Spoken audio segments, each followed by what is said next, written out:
Arratsalde on guztioi eta ongi etorriak gaurko liburu aurkezpen honetara.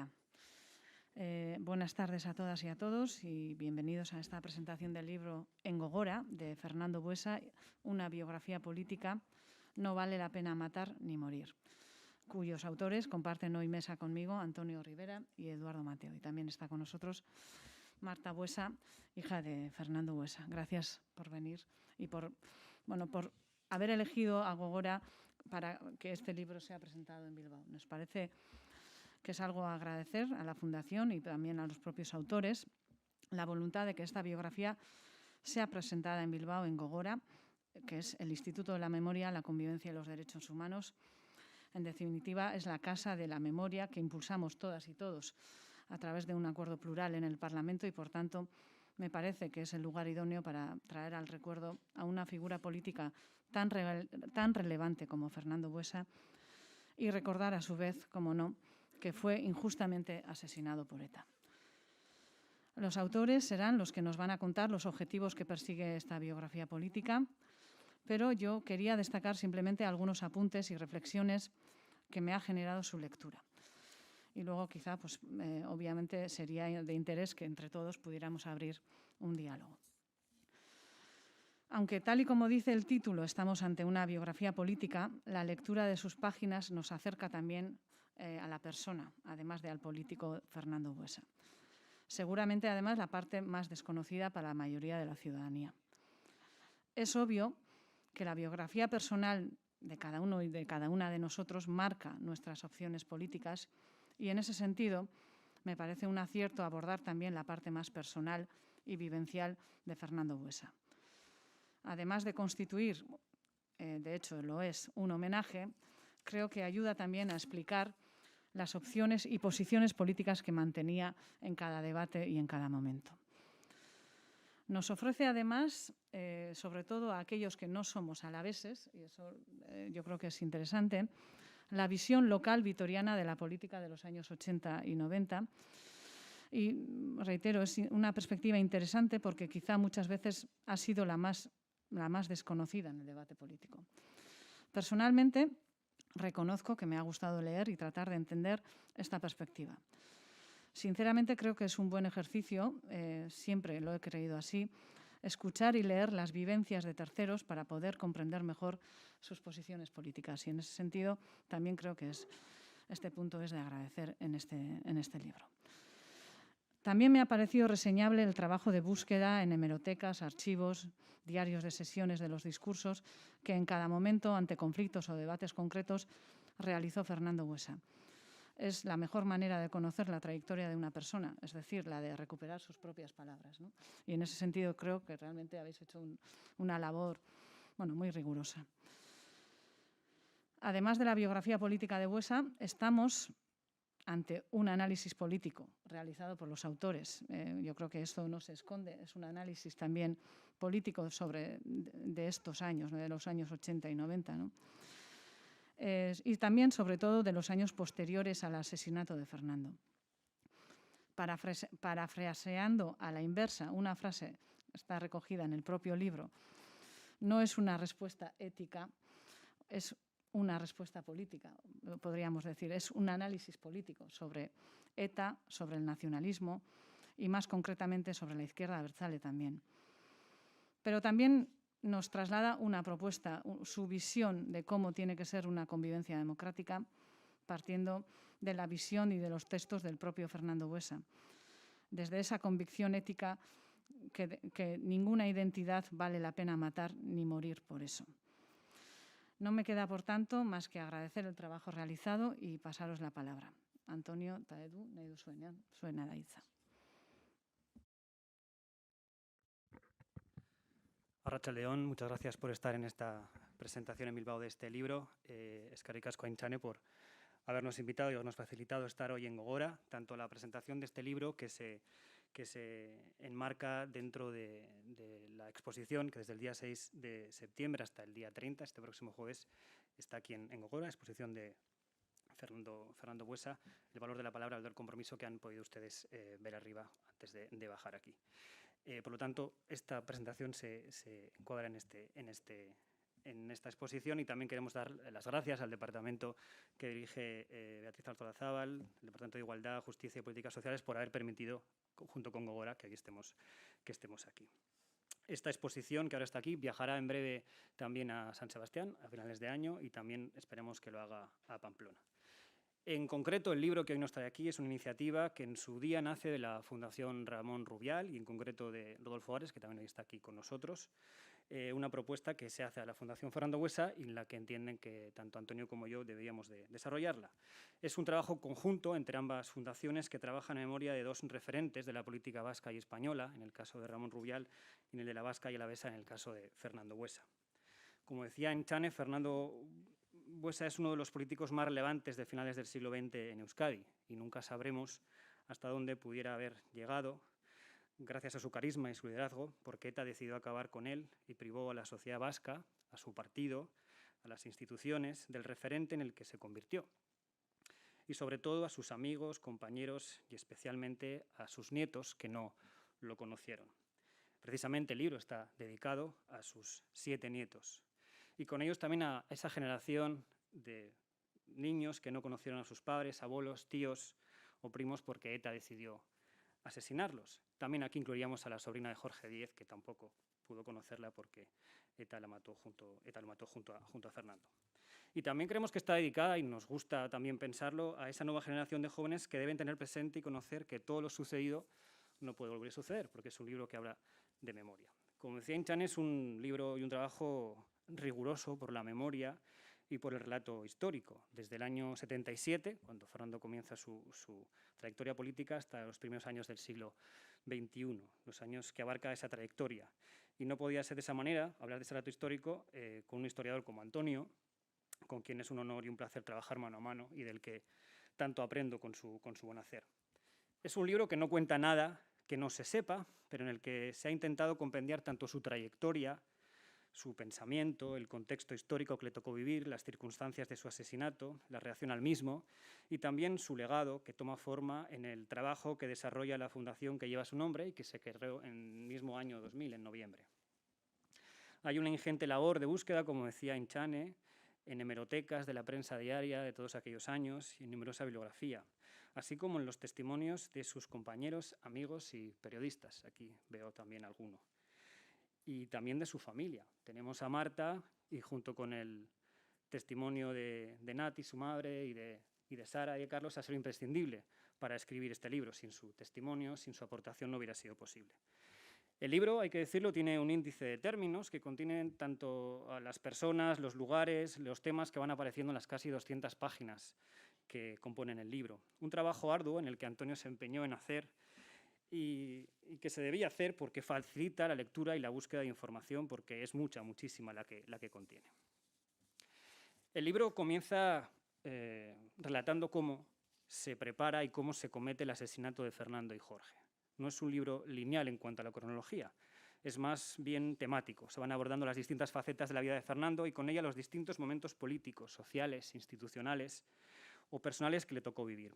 Por eso es memoria, pero también es historia lo que contiene este libro.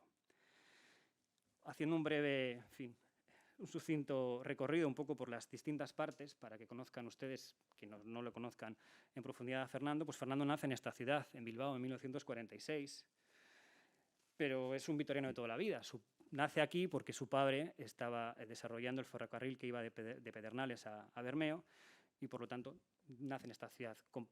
Al poco tiempo va a Vitoria en el primer año, pero después vuelve y su infancia, hasta los 10 años, la desarrolla en Guernica, al que va al colegio en Guernica. Por lo tanto, Guernica es una ciudad importante para Fernando porque esos son sus primeros recuerdos de la infancia. Ya con 10 años vuelve la familia a Vitoria y él estudia en los Marianistas, donde han pasado muchísimos vitorianos, y también estudia en Madrid Derecho y en Barcelona, donde conoce a su mujer, a Nati. Y después viene a Vitoria y ya nace su primera hija, Marta, y allí aprueba una posición en la Diputación y ya tiene su primera experiencia política en el año 77. Se enrola en las filas de Democracia Cristiana Vasca, con poco éxito, y al poco tiempo, el año siguiente, 78, ya se suma a las filas del Partido Socialista de Euskadi, PSOE. Allí, al poco tiempo, ya entra a formar parte del primer gobierno en la democracia de la Diputación Foral de Álava, liderado por Emilio Guevara, junto con Javier Rojo, que durante toda su trayectoria política será su compañero en fin, de batallas. También fue concejal en el Ayuntamiento de Vitoria e intentó disputarle en alguna ocasión la alcaldía a José Ángel Cuerda, pero nunca pudo. José Ángel Cuerda ganó todas aquellas elecciones, pero también la labor de concejal en el Ayuntamiento de Fernando fue muy notoria. También fue juntero y en el año 87 Fernando Buesa es elegido diputado general de Álava. Del año 87 al 91 ejerció pues, en fin, el mayor cargo que uno puede tener en Álava. Al mismo tiempo, en aquellos años, Fernando desarrolla pues, bueno, la vida interna del partido. Como todos los partidos tienen sus diferentes en fin, maneras de llegar bueno, a poder gobernarlos, y bueno, durante un tiempo se cuenta muy bien en el libro cómo es esa época, y en el año 88 es elegido secretario general, cargo que renueva en 3 ocasiones, pero que es el propio asesinato quien le priva de seguir ejerciéndolo. Fernando Buesa fue vicelehendakari en el año 91 en el gobierno de Ardanza, vicelehendakari de Asuntos Sociales y también consejero de Universidades y Educación. Una época dura de Fernando, lo cuenta la propia Nati, lo contamos en el libro, una época dura, con el tema de la publicación de las icastolas, el tema de la universidad, años muy duros en los que ya se le estaba señalando como el enemigo del euskera o el enemigo de Euskadi. Se va contando en el libro. Ya después Fernando deja esa faceta institucional en los diferentes gobiernos y pasa a una faceta puramente parlamentaria, tanto en las Juntas Generales, que seguía ejerciendo como juntero, y también en el Parlamento Vasco. En las elecciones del 98, que gana Juan José Ibarretxe, aunque el Partido Socialista era la 4ª fuerza política, por detrás de Euskal Herria Bildu y del Partido Popular, Fernando se convierte en la voz de la oposición y fue portavoz hasta su asesinato. Contamos todo ese periodo, todos aquellos años duros, en el que también muchos lo conocemos como la socialización del sufrimiento, en el que la voz de Fernando se escuchó como nunca. Algunas de sus intervenciones se detallan en el libro. Y llega el momento del asesinato, aquel martes 22 de febrero, se cuenta y se relata cómo fueron todos aquellos días, la reacción de la sociedad vitoriana y alavesa, vasca y en general la española, y también esa manifestación del sábado 26, que es un punto importante tanto en la historia de Euskadi como en la propia historia de lo que ha dado el terrorismo en este país. Hay un apartado también importante que dedicamos a Jorge Díez, el escolta que acompañaba a Fernando y que fallece en ese atentado.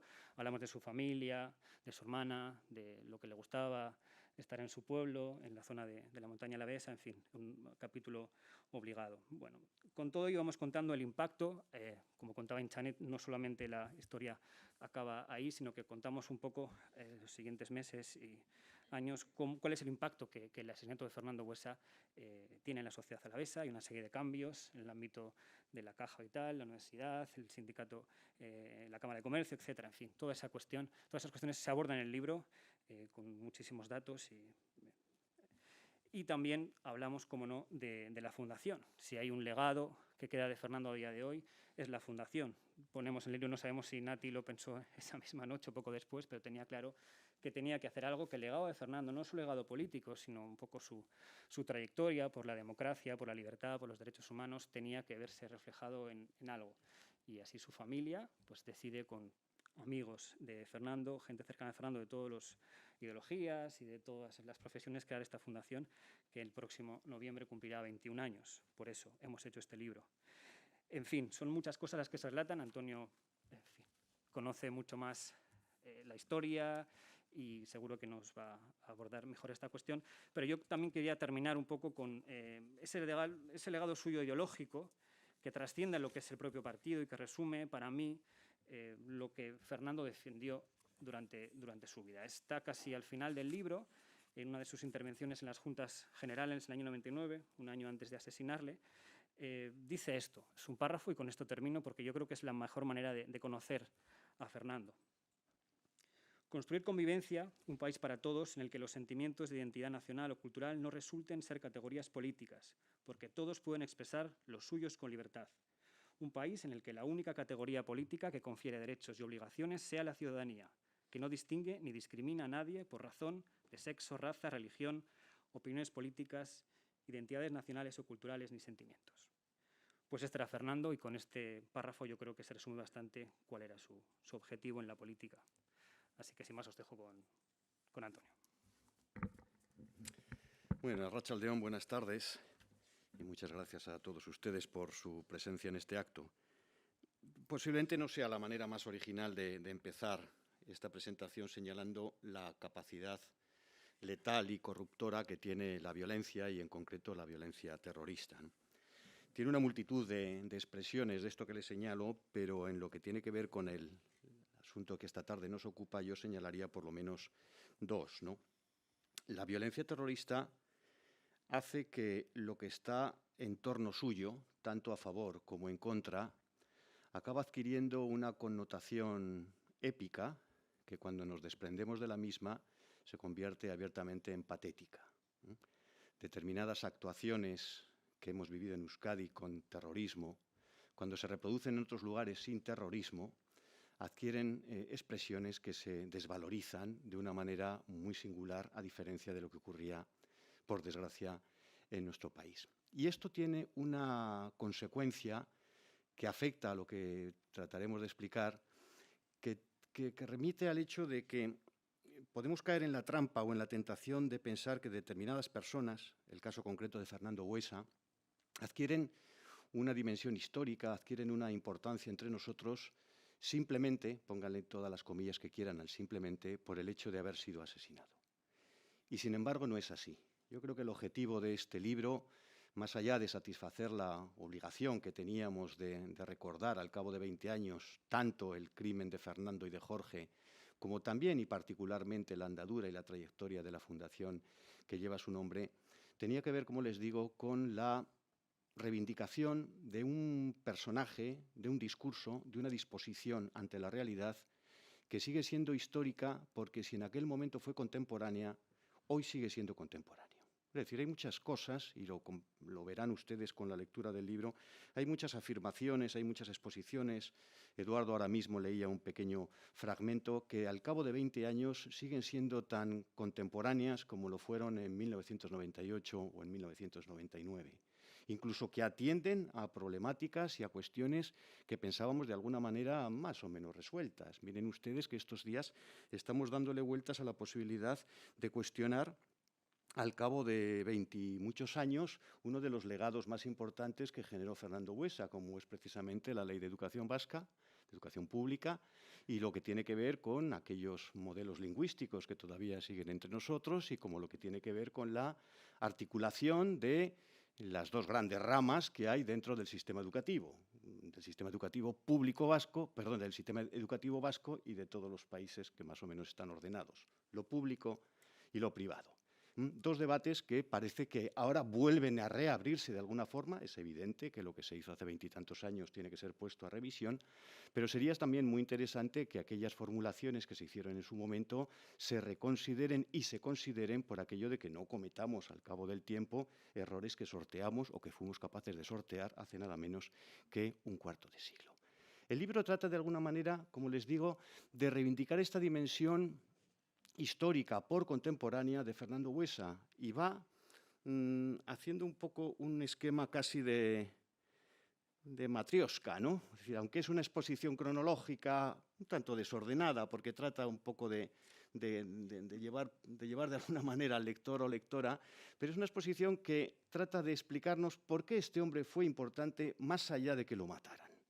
Y en ese sentido lo que explicamos al principio, Eduardo ha hecho una breve exposición al respecto, lo que exponemos al principio es la dimensión personal y política de un hombre político. Es decir, eso que Nati decía, Antonio, Edu, habéis contado una historia, estas peleas dentro del partido, pero parecen como de Juego de Tronos, ¿no?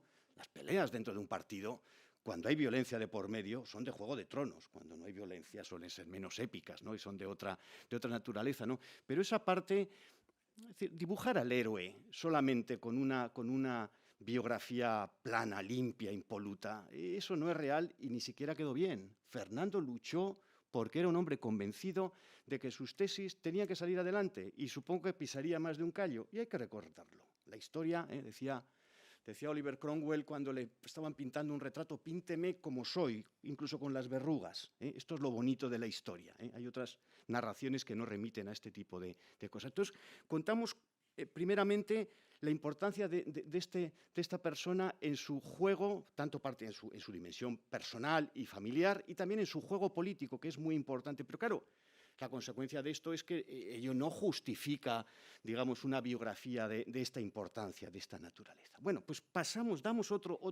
subimos otro peldaño y vamos descubriendo, desmenuzando la dimensión política, pero a la vez institucional del personaje. En 20 años, Fernando Buesa lo fue todo lo que se podía ser en la política alavesa y vasca, menos lehendakari. Eduardo lo ha dicho hace un momento, de vicelehendakari hasta concejal de su pueblo, que es casi lo más a lo que puede aspirar un político, fue todo ese intermedio. Todo el cursus honorum lo recorrió rápidamente y además, si me lo permiten, desde arriba, porque él entra desde arriba, es decir, para ser un derrotado en su primera experiencia política, en aquella democracia cristiana de Joaquín Ruiz Jiménez, entra inmediatamente en el Partido Socialista. Pequeño detalle, creo recordar que fue el único o uno de los pocos donde los miembros del Partido Socialista, las agrupaciones locales, echaron a votos si le permitían entrar o no, porque él era un señor que venía de una familia vitoriana de ringo-rango, es decir, de noble apellido. Cuando decimos vitoriano de toda la vida sabemos lo que estamos diciendo, y dos, venía de la democracia cristiana. Entonces el Partido Socialista entonces era un partido, por lo menos formalmente, muy izquierdista. Entonces miraron a ver si alguien sacaba la bola negra. Parece que nadie lo sacó. Entró a las primeras de cambio como diputado en aquel gobierno de concentración foral que hizo Emilio Guevara y donde cobró una significación. Bueno, concejal del Ayuntamiento vitoriano, diputado foral, como les digo, diputado general de Álava. Eso es una condición extraordinaria, importantísima en lo que es su dimensión política y su dimensión institucional, que en el libro nos empeñamos en recordar. Es decir, en los tiempos del terrorismo parece que cualquier cosa era susceptible de ocurrir, y sin embargo no es así. Por fortuna, en la historia política de Euskadi o en la historia de la Euskadi política, solamente ha habido un consejero como él antes que fuera asesinado, Alfredo Espinosa, consejero de Sanidad durante la Guerra Civil, y solamente había habido un diputado general como él, Teodoro Larte, que fue asesinado también en el cuadro de la Guerra Civil. Es importante recordar esto, porque a veces esa simplificación a la que lleva la violencia, y en concreto la violencia política y el terrorismo, parece que todo es posible, y en absoluto que no lo es. Es decir, ya empezamos a acercarnos a unos niveles que estaban justificando las 200 páginas y el más o menos esfuerzo que nos llevamos para escribir este texto. Pero, como ustedes saben perfectamente, no estamos hablando de eso. La dimensión, la importancia que tiene Fernando Buesa, en última instancia, acaba dándola, por desgracia, el hecho del crimen, el hecho del asesinato, pero sobre todo el tiempo anterior a él. Partimos de una frase de Isabel Celá, no necesita presentación en esta sala, que decía Isabel Celá en un artículo de prensa al día siguiente de su asesinato, decía: luchaba por demostrar lo equivocado de la política vasca del último año y medio, que ha sido su muerte, pero ha sido su muerte lo que ha puesto en cuestión, la que la ha puesto en cuestión en toda su crudeza. Quizás este es el quid de la cuestión de lo que estamos planteando, ¿no? Es decir, los individuos históricos, los individuos contemporáneos son aquellos que son capaces de leer la situación, son capaces de interpretar adecuadamente lo que está ocurriendo en el mundo que viven, en el instante en que están viviendo, y sobre todo hacer una afirmación, formular una tesis, un argumento de respuesta a lo que está sucediendo. Y Fernando Buesa, cuando se proyecta, es a finales del siglo pasado, a finales del siglo XX. Fernando Buesa ya tenía una trayectoria anterior en cuanto a innovador político, vamos a decirlo así. Desde 1994, él solo venía llamando a la puerta del Partido Socialista de Euskadi proponiendo la ruptura de ese acuerdo, ya casi histórico, que había establecido el Partido Socialista de Euskadi con el Partido Nacionalista Vasco desde las elecciones de 1986. Él consideraba que el PNV en determinado instante estaba siendo desleal a lo que él llamaba la cultura constitucional y que, por lo tanto, estratégicamente dentro del juego del partido era conveniente plantearse la hipótesis o la posibilidad de romper esa relación que les unía en las instituciones. Sin embargo, esto no es suficientemente importante. Lo importante, como les digo, como les decía, es lo que está ocurriendo al final del siglo. ¿Qué está pasando al final del siglo? Al final del siglo ocurren básicamente dos cuestiones esenciales. Una, un giro estratégico por parte del Partido Nacionalista Vasco, que se manifiesta a partir, sobre todo, de 1995, que es una vuelta más, un regreso más a la política de alianza nacional, a la política de Frente Nacional Vasco. Esto es algo que había sucedido ya desde la larga historia del PNV en diferentes ocasiones y ahora, por razones diversas, que no nos vamos a meter en ello, se suscita en ese instante a partir, recuerden ustedes los hechos, ¿no?, o los procesos, el pacto de Lizarra o de Estella, el acuerdo del PNV con Euskal Herritarrok en aquel momento, el acuerdo parlamentario, etcétera. Eso por un lado. Y en segundo lugar, una tregua por parte de la organización terrorista ETA que, sin embargo, no suspende la presión de una calle borroca perfectamente articulada que lo que hace es extorsionar, presionar continuamente a los que no son nacionalistas, en anuencia de unos poderes públicos que, por las razones que sean, no responden adecuadamente con los recursos que tienen a su disposición para proteger, en la medida de lo posible, a aquellos que están siendo agredidos, a aquellos que están siendo presionados y extorsionados. En ese instante es donde Fernando Buesa se alza, donde Fernando Buesa formula una serie de criterios, una serie de discursos, una estrategia parlamentaria desde su condición de jefe de la oposición. No era el portavoz del segundo partido, pero sí era el portavoz que decía las cosas más importantes en ese momento, ¿no? Y básicamente lo que está formulando es un cuestionamiento radical, por supuesto, de la violencia, es obvio, esto es un discurso casi de orden prepolítico que dirían los amigos de Gesto por la Paz, pero en una dimensión muy importante que tiene que ver con la política, es decir, ¿qué tipo de país queremos construir? Eduardo les leía hace un momento ese párrafo que yo creo que es esencial en la trayectoria de esta persona y de este político, pero que en ese instante es cuestionar radicalmente lo que está pasando ahí. El nacionalismo acuerda una suerte de frente y acuerda una fórmula de construcción de un país en ausencia de la mitad del país. Y por si fuera poco, en presencia de una determinada violencia. Es una violencia callejera, no es la violencia especializada del terrorismo, que volverá.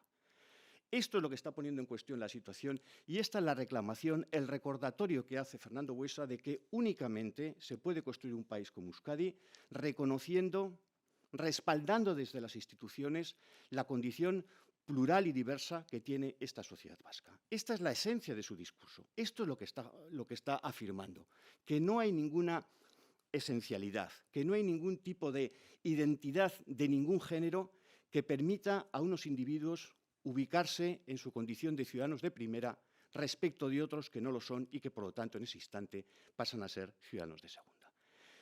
Vistas así las cosas, ya tendría mucha dimensión esto que les estoy diciendo, pero mucho peor, claro, cuando la violencia está rondando, al final acaba determinando la situación.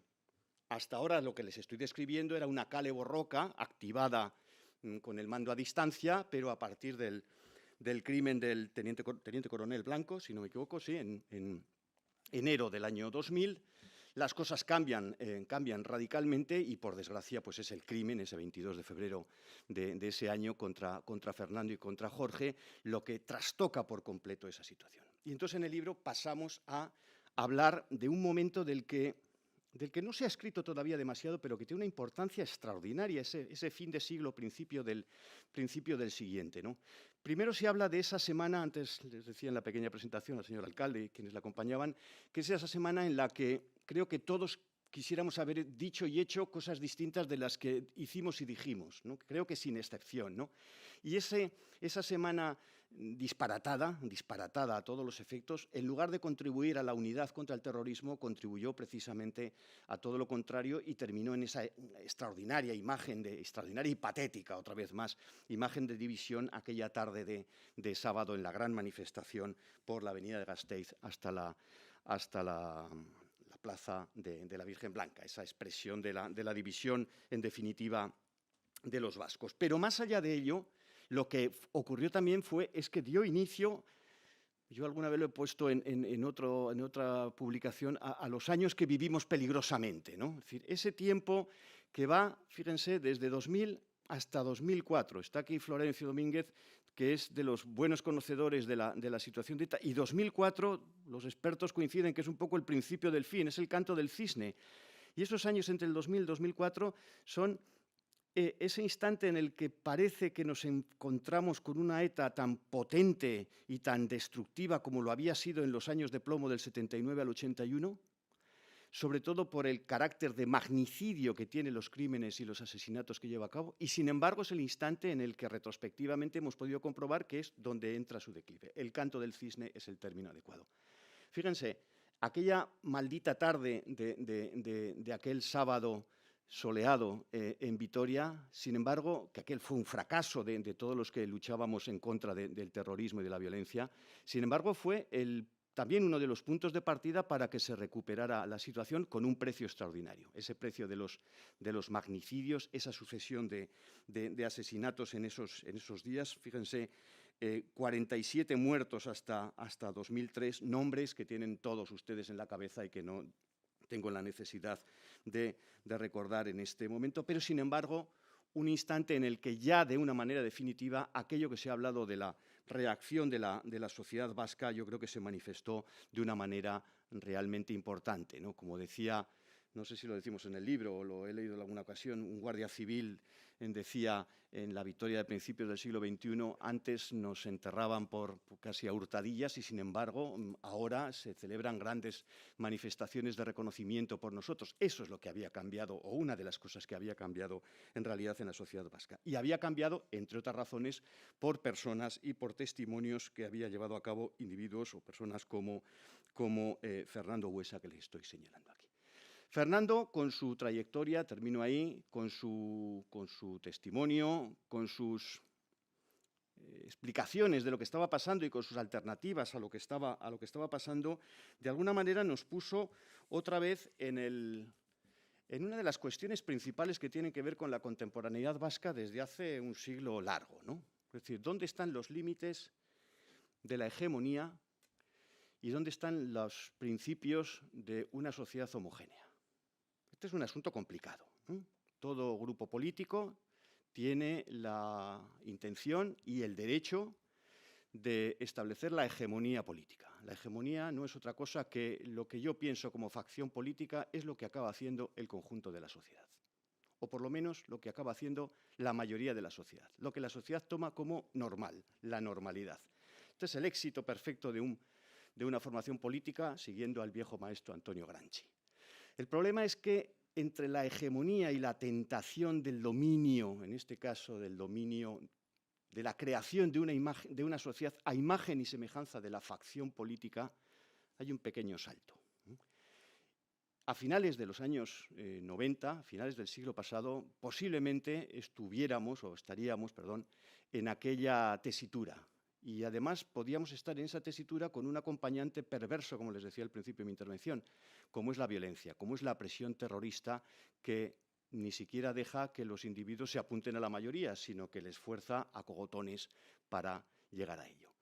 Yo creo que aquella reivindicación que hizo Fernando de que todas las facciones, todas las expresiones políticas tienen derecho a aspirar a esa mayoría y a esa presencia social, pero que es extraordinariamente peligroso imaginar un país construido desde cualquier tipo de identitarismo en torno a lo que sea, y sobre todo construido con una intención de homogeneidad social y política, es un extraordinario riesgo social que es bueno no llevar a cabo.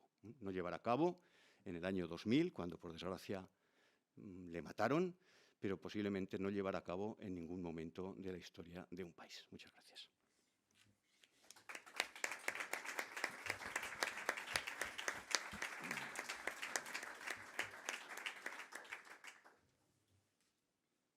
Bueno, eskerrik asko Antonio, eskerrik asko Edu. Eta, bueno, orain, kontua litzake, bakoitzak batzuk irakurri dezuelako, beste batzuk galderak dituzuelako, guztien arteko solasaldi bat irekitzea. Decía que, bueno, sería el momento de bueno, la participación del público, de quienes hayáis leído o quienes simplemente tengáis una pregunta que formular, una reflexión que compartir. Hace mucho tiempo que no tenemos estos espacios donde podemos compartir mirándonos a los ojos y, por tanto, yo os animo a que lo hagamos. Nahi duzuenean.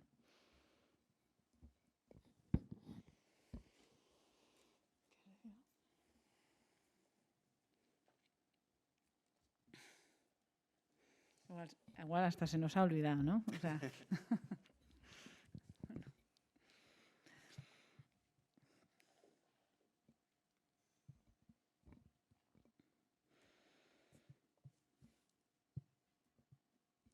bueno, pues si no se anima nadie, yo voy a romper un poco.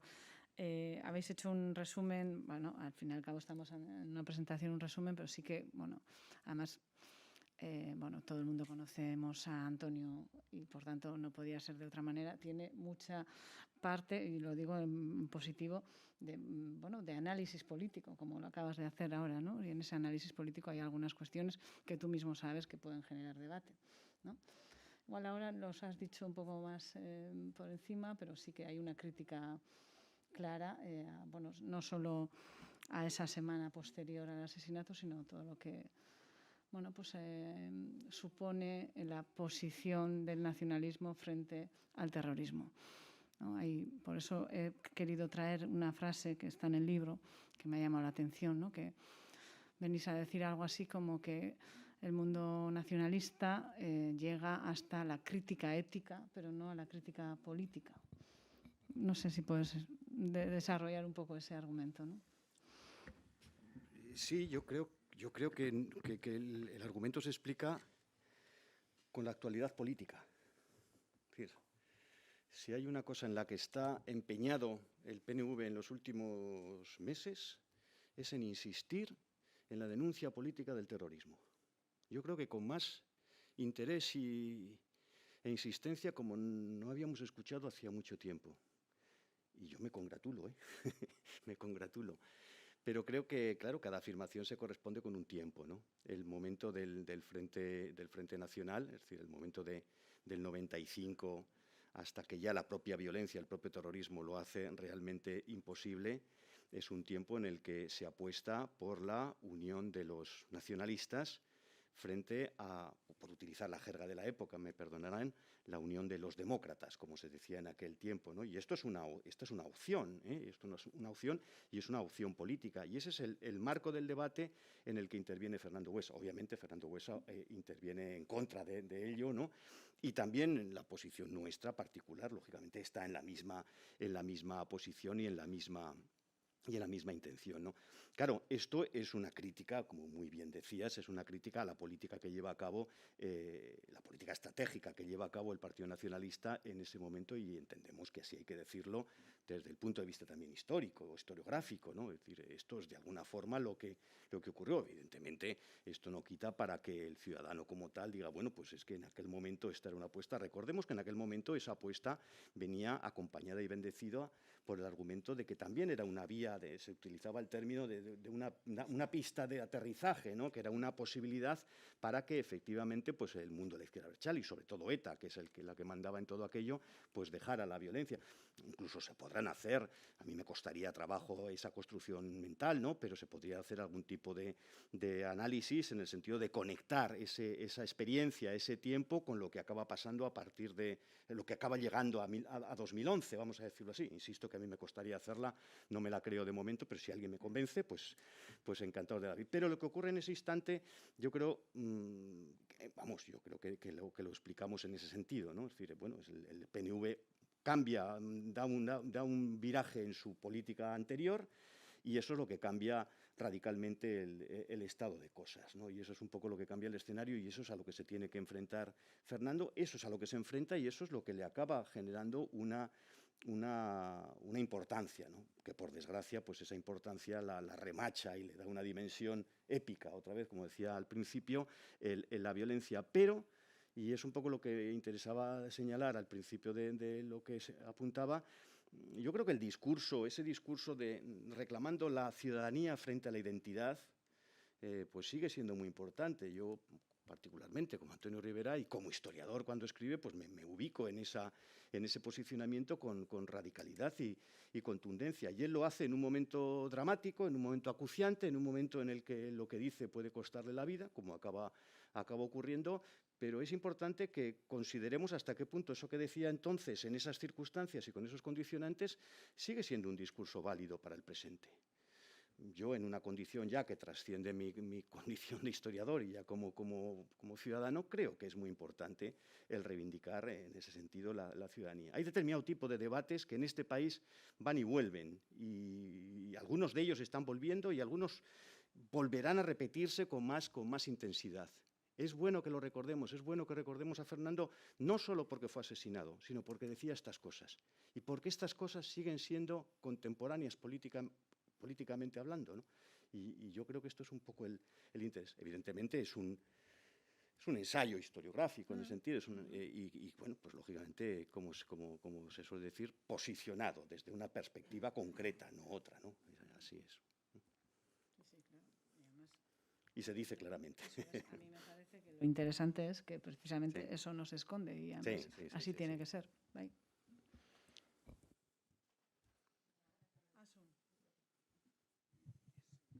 Sí, buenas tardes.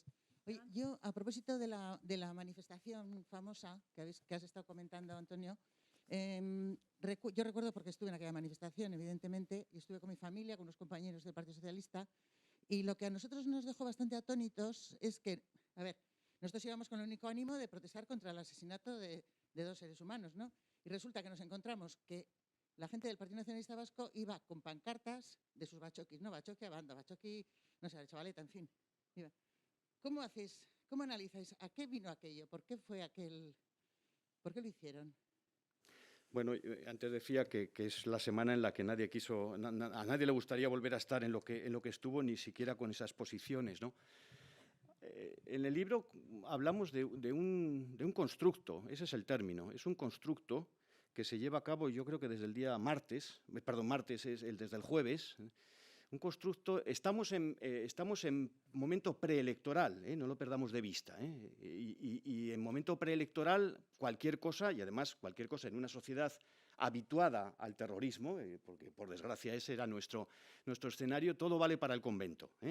Y entonces lo que se hace en ese constructo, y además el constructo se describe, con lo cual se va describiendo cómo se plantea que hay un intento de utilización partidaria, política, electoral, vamos a decirlo así, del crimen, donde entrarían en connivencia el Partido Socialista y sobre todo el Partido Popular, que recordemos también es el que está gobernando en Madrid en ese instante. Es eso que se dice en aquella famosa rueda de prensa, que los elementos del CSIC pues están detrás de esas manifestaciones donde se ha gritado en contra del Lehendakari Ibarretxe. También es interesante, y hacemos el seguimiento de hasta qué punto los gritos contra el Lehendakari Ibarretxe, el Ibarretxe dimisión, tenían entidad e importancia. Es cierto que fueron cobrando entidad hasta llegar a la manifestación del sábado, pero no es menos cierto que desde el jueves, en que empiezan a producirse algunas de ellas hasta ese día, se le da más importancia en determinados medios, en este caso en la prensa nacionalista, que en otros, que bueno,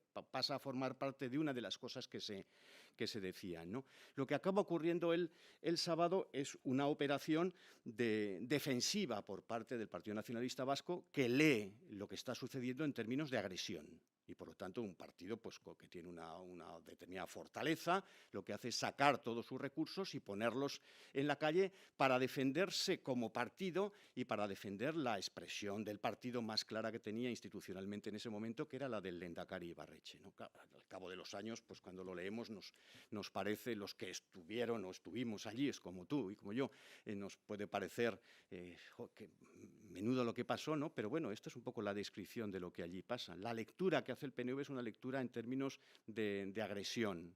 Recordemos que venimos también de un pasado cercano, que es el 97, con el secuestro y asesinato de Miguel Ángel Blanco, donde también hay una lectura posterior por parte del Partido Nacionalista Vasco en términos de agresión. ¿Por qué? porque en ese tiempo, y el libro lo explica yo creo que bien, se va produciendo un tránsito que es muy peligroso para el nacionalismo en el sentido de que el discurso de rechazo prepolítico de la violencia, característico de Gesto por la Paz, va derivando en un discurso abiertamente político contra la violencia, que es el discurso, vamos a identificarlo grosso modo, de basta ya. El primero podía ser relativamente inofensivo para el PNV, el segundo es abiertamente beligerante con el PNV, a diversos efectos. No voy a profundizar en estos momentos en esta cuestión, ¿no? Entonces, claro, eso que ya habían visto en el 97, de alguna manera, aunque no se parezca en nada o en casi nada, lo volvían a ver reproducido en el año 2000, y eso lleva una serie de actitudes, disposiciones, reacciones por parte del PNV que explica en buena medida lo que acabó ocurriendo aquella tarde de sábado, que se ve muy bien en las fotografías y en la exposición lo pueden ver. Hay una manifestación muy ordenada, muy coloreada en una determinada dirección, y hay otra manifestación muy desordenada. Hay una manifestación encuadrada y hay otra manifestación espontánea, o relativamente espontánea, vamos a decirlo así, ¿no? Esa era un poco la fotografía de situación que había entonces, para bien y para mal, claro. Desde el punto de vista de la historia, una cosa es posicionarse y otra cosa es hacer una proclama. También hay un límite entre una cosa y otra que se trata de evitar siempre, ¿no? Muchas veces esto segundo se resuelve por la vía, como decía mi abuela, aquello de no te digo que te vistas, pero ahí tienes la ropa, ¿no? Pero bueno. 3 manifestaciones, hablamos que hay una tercera. Bueno, y hay una tercera, sí, porque los amigos de Gesto por la Paz siempre se enfadan y tienen toda la razón del mundo. Incluso hay alguna imagen en la exposición que lo señala así, ¿no? Con Urquijo, con Chema, ¿no? Con Chema Urquijo y los que estaban junto con él o él junto con ellos, ¿no? Pues de aquel mundo, efectivamente, en este caso la denuncia prepolítica de la violencia, que acudieron estupefactos ante pues eso, una manifestación que efectivamente ahí sí que no hay ningún género de dudas, no fue una manifestación de todos unidos contra ETA, sino que fue una manifestación de todos desunidos unos contra otros por mor de la situación, ¿no? Así ocurrió. Y yo también creo que, también yo estaba allá, pero la sociedad que menos entendía aquello, es la parte vitoriana, la parte alavesa, porque cuando se mata a Fernando Buesa no se mata al dirigente del Partido Socialista, no se mata a alguien, decimos en el libro, un vitoriano, alguien que conocía mucho la gente, había sido diputado general. La sociedad vitoriana es la que yo creo que sí que se sitúa en la manifestación quizás de la familia, porque no entendía por qué había esa división. Había matado a alguien en la ciudad, y muy relevante, y yo creo que ese mismo, decir, ¿por qué pasa eso? La sociedad vitoriana sí que no estaba en aquello, ¿no? Y mucha de ella se sintió, yo creo que bastante chocada, ¿no? Con lo que estaba pasando, ¿no? Los que estábamos ahí tampoco entendíamos por qué unos salían, otros nos quedábamos, en fin, era un poco complejo. Ahí yo creo que quien sale vencedor de esa división son quienes no deberían haber salido vencedores, ¿no? En fin, que era ETA y todo su entorno político. Yo creo que esa manifestación es verdaderamente lo que nunca jamás se tenía que haber hecho, y de todo se aprende. Yo creo que aunque fue muy triste y muy doloroso, pues aquello pasó y de todo, bueno, así fue. Antes lo reseñaba Ainchané, es el factor vitoriano, no sé cómo le llamamos, ¿no? Que es una cosa que se conoce poco y que nos interesaba mucho contar en el libro, ¿no? Y es eso de que, evidentemente, las cosas no empiezan a suceder a partir del asesinato de Fernando y Jorge, ¿no? Pero hay determinadas cosas que se intensifican. ¿Y dónde se intensifican? En ese escenario. ¿Por qué? Porque aparece ese factor. El factor local es muy importante. Nosotros, por aquello el discurso hegemónico, nos hemos acostumbrado mucho a que el discurso regional o nacional, como queramos llamarlo, es el más importante. No. Cuando tú rascas, lo que es muy importante es el factor local. Cuanto más local, mejor. ¿Por qué? Porque lo local es el espacio de verdad donde se produce la vida de las personas. Cualquier cosa que trascienda lo local es una abstracción, es una creación mental. Y por lo tanto, para la persona normal y corriente, lo sencillo es entender las cosas en términos de localismo, ¿no? Y es como se leyó en Vitoria. En Vitoria se interpretó aquella manifestación como una invasión. Recordemos que veníamos todavía del tiempo de gloria de Unidad Alavesa, que no es ya estaban en decadencia por completo, ¿no? Pero bueno, habían tenido sus buenos momentos en los años 90, ¿no? Entonces ese elemento vitorianista o alavesista pues tenía cierta... Hay algunos dirigentes del Partido Socialista que se quedan sorprendidos porque no hay una traducción, en votos en las elecciones de marzo con esa expresión de adhesión que había habido en aquella manifestación. Claro, es que no tenía nada que ver, es que estábamos hablando de dos cosas distintas. Eso es lo que ocurrió, ¿no? Eso yo creo que es una parte interesante para leer y para conocer este pequeño país que es muy diverso en su geografía local, vamos. En ese sentido, en el libro también habláis de derechización de cierta parte de la intelectualidad que provenía de la izquierda y que a partir de este momento toma otras opciones políticas. Es interesante, sí.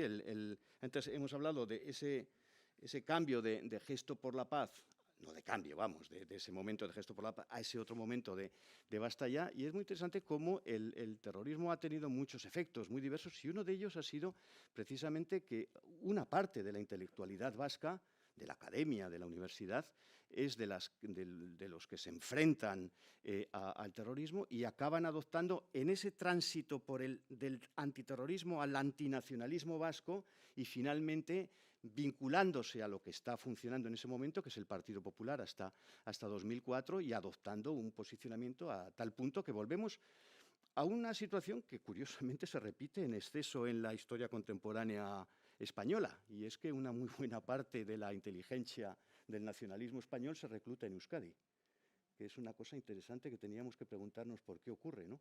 Maeztu, Unamuno a otro nivel, el Lion d'Or, Burlan Michelena, bueno, habría muchos, ¿no? Y sería muy interesante. Pero bueno, esto se escapa de lo que nos traía aquí esta tarde.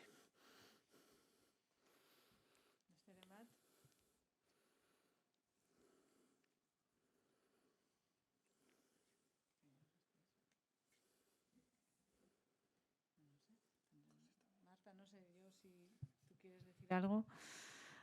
A mí sí me parece, después de haber leído el libro, sí me gustaría saber vuestra opinión, si habéis participado en la redacción del libro o habéis seguido la construcción del libro o cómo veis, reflejáis. Incluso también me gustaría preguntarte si después de leer el libro y de ver la investigación que han desarrollado, si habéis descubierto partes que no conocíais de vuestro padre. Sí. A ver, esto. ¿Se me oye? Sí.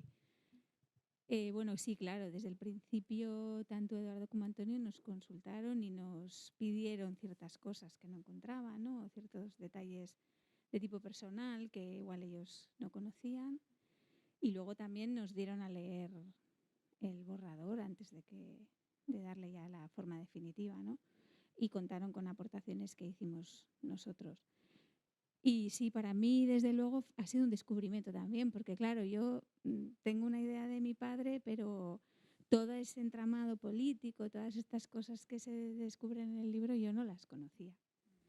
Entonces yo creo que para todos ha sido también esa parte de la vida de mi padre que nos la han traído, ¿no? Nos la han hecho presente. Yo estoy súper agradecida y súper orgullosa del trabajo porque creo que es un legado, forma parte o es una pieza más del legado que dejamos para nuestros hijos, ¿no? Y para las futuras generaciones.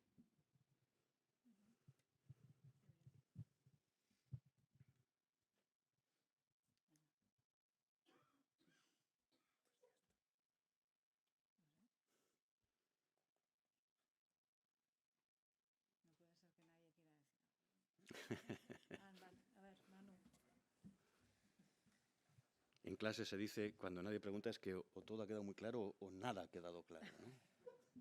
Que soñar con lo primero. Todo ha quedado claro, pero por si acaso. Así una cuestión menor. Primero, felicitaros por el libro, no lo he leído todavía, pero por lo que os llevo oído me parece que sitúa muy bien la personalidad de Fernando Buesa. Solamente hay una pequeña cuestión, a que me quedan dudas de lo que has dicho tú, Antonio, de la semana esa semana que es una semana clave. Empieza el 22 de febrero y llega, creo que fue martes o lunes, no estoy seguro, y que llega hasta el sábado. Y dices, Antonio, y está bien, pero no estoy seguro de que todos nos arrepentiríamos de lo que se dijo aquellos momentos. Yo recuerdo exactamente esa semana, recuerdo, Antonio, que cuando enteramos del asesinato, estábamos juntos y recuerdo perfectamente todo lo que sucedió aquella semana, perfectamente, no recuerdo bien lo que yo dije, lo que dijo mucha gente, y no estoy seguro de que sea así. Es decir, la manifestación, es verdad que había habido una especie de carteles que habían aparecido sobre el Endacari en Vitoria. La manifestación del sábado, una de las cosas más terribles incomprensibles que han pasado en el País Vasco, es muy difícil de entender. Es decir, desde el asesinato de Fernando Buesa hasta ese sábado, el Partido Nacionalista Vasco no sufrió ninguna agresión. Sufrió la indignación de cosas que habían pasado, que pues, se podían sentir heridos por el pacto que existía en aquel momento, pero podían también haber adoptado otra posición. Exactamente qué es lo que llevó a esa radicalización. Fue tal la agresión que subió para una reacción, que fue una reacción, bueno, que tuvo unas consecuencias enormes, se condicionó los siguientes años. Los siguientes años tuvo muchos más condicionamientos, pero cambió muchísimas claves, pero fue, yo no estuve afortunadamente en esa manifestación, pero fue una manifestación sorprendente que rompía muchísimas claves y es muy difícil de entender qué claves tiene, porque igual las declaraciones que hicimos no se tienen que haber hecho, no sé muy bien qué es lo que quiere decir. ¿Qué pasó para que esa manifestación de ese sábado, que fue una especie de reafirmación, no sé si nacionalista, pero en torno al lehendakari Ibarretxe, se convirtiese a partir de ahí en el punto de partida de la siguiente era lo que quería decir, simplemente. Bueno, efectivamente, mi afirmación de que todos quisiéramos haber estado y dicho pues, una manifestación de la bonomía que me caracteriza, no otra cosa, ¿no? Evidentemente no tiene nada que ver con la ciencia, ni siquiera ciencia social, ¿no? Bueno, ¿por qué se llega a eso? El libro explica lo que ya he explicado, no me voy a repetir, pero hay un detalle interesante, y es que esa expresión de manifiesta desunión fue excepcional, porque a partir de ahí empieza a trenzarse todo un proceso de unión. Eso también es cierto. Es decir, la referencia a diferentes magnicidios que señalamos ahí, que más o menos pues, acaban con Corta, con José Mari Corta, sin embargo, todos ellos, fueran personas importantes los asesinados o no, generaron una adhesión inmediata, al punto, incluso, creo recordar que decimos, que la pancarta de la discordia es la que acaba presidiendo algunas de las manifestaciones de protesta por los asesinatos que, por desgracia, suceden a continuación del de Fernando y Jorge, ¿no? Con lo cual, claro, nosotros viéndolo como desde la gran ventaja de los historiadores, retrospectivamente, pues todo lo construimos, lo articulamos y la historia no es más que una manera de dar orden al caos en el que realmente se produce la realidad, ¿no? Para que sea comprensible, ¿no? Y eso es lo que hacemos aquí, ¿no? A partir de esa manifestación de desunión empezó, como digo, a trenzarse una unión que, bueno, pues que yo creo que no se rompe en ningún momento, desde luego, no se rompe en ningún momento hasta el final de ETA.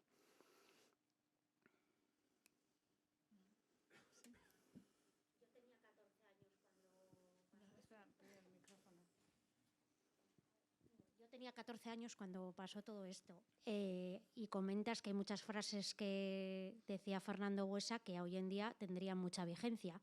¿Podríamos concluir que hemos avanzado poco? No, tampoco. Que tendrían vigencia porque, a ver,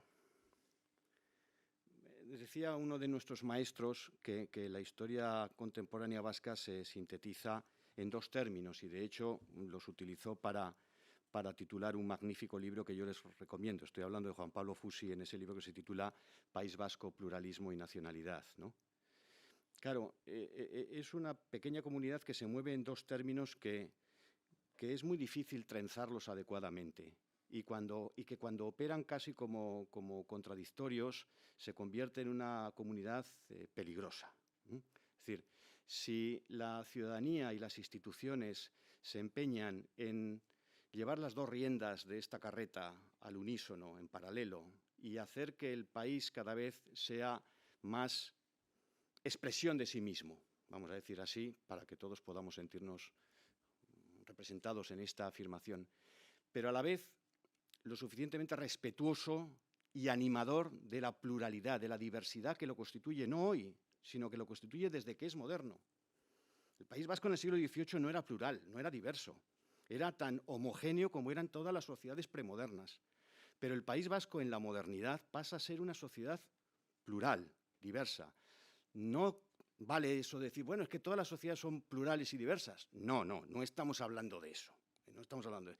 Estamos hablando de que la pluralidad y la diversidad funciona a través del mínimo común denominador, que es la ciudadanía, que es lo único que confiere derechos, o es lo principal que debe conferir derechos. Entonces, cuando las dos riendas del caballo o del carro las llevamos en esa dirección, el país puede dar satisfacción a las demandas de identidad que manifiesta una parte sustancial del mismo y que nos hacen radicalmente diferentes a nuestros vecinos más inmediatos, y en paralelo puede respetar esta condición plural y ciudadana para el funcionamiento interno de la sociedad.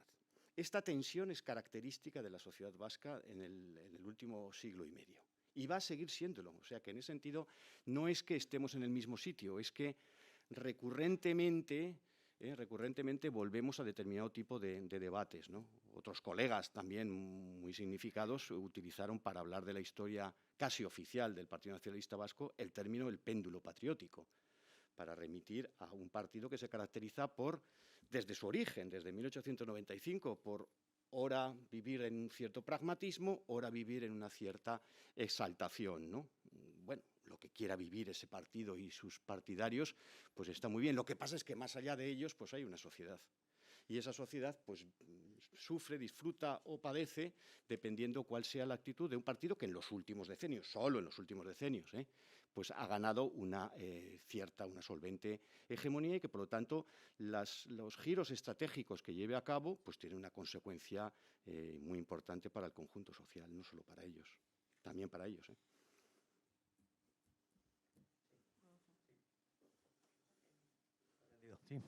Sí, yo quisiera recordar que a Fernando Buesa lo asesinaron por las ideas que defendía, por los valores que defendía, especialmente valores de tolerancia, valores éticos, valores de libertad, valores democráticos, valores de respeto a la ley, independientemente de los valores socialistas, que también los defendía. Pero lo mataron, lo asesinaron por eso. Y visto con perspectiva, a día de hoy, si volvemos a releer los discursos de Fernando, muchos están en el libro, pero hay otros que se pueden acceder a través del archivo de la Fundación, creo que se puede afirmar con toda contundencia que esos valores han triunfado, que hoy la tolerancia, la libertad, la paz, la convivencia, incluso el respeto a la ley, están instalados entre nosotros. Y el gran objetivo y el gran deseo que creo que tendría Fernando es que no volviéramos a caer en los errores que se cometieron en el pasado, o que algunos más que otros cometieron en el pasado. Me parece que ese es un deseo fundamental, pero creo que, respondiendo a lo que decías, hemos avanzado mucho. Fernando tenía razón y además sus tesis y sus ideas han triunfado.